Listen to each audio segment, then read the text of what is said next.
नंदनगरीतील तमाम माता भगिनींना भेट देत आहे। स्थापना दिनाच्या निमित्ताने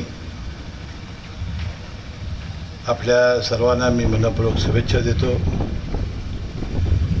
आज 67वा स्थापन दिन कामगार दिनाच्या सुद्धा शुभप्रसंगी उपस्थित सर्व मान्यवर, स्वातंत्र्य सैनिक, लोकप्रतिनिधी, अधिकारी, कर्मचारी, पत्रकार, युवक आणि नागरिक बंधू भगिनींना मनपूर्वक शुभेच्छा।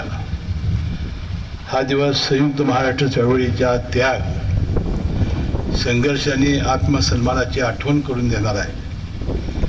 समता, स्वातंत्र्य, बंधुता आणि न्याय या मूल तत्वावर उभा असलेला महाराष्ट्र सामाजिक न्याय व सर्व समाज प्रगतीकडे ठामपणाने वाटचाल करत आहे। या पवित्र दिवशी शहीदांचा अभिवादन करून राज्य अधिक सक्षम आणि प्रगत करण्यासाठी आपण प्रतिज्ञा करूया।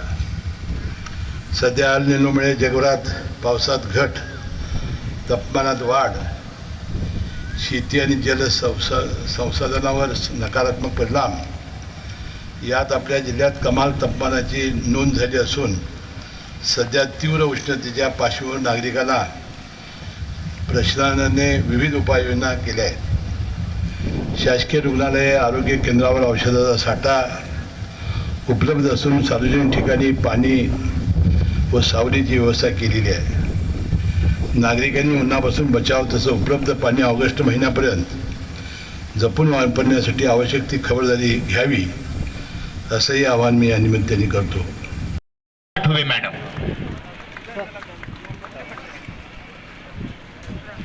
त्यानंतर नायब तहसीलदार रमेश श्यामसिंग वळवी, कृपया। पुढच्या सन्मानार्थीत जयेश राऊळ, राहुल निकुंबे, सहाय्यक महसूल अधिकारी, रामदास पवार, सहाय्यक महसूल अधिकारी।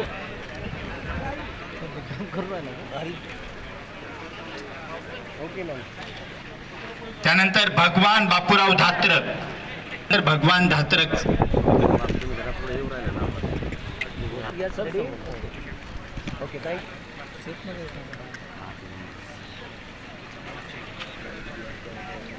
पुढचे सन्मानार्थीत संजय माळी,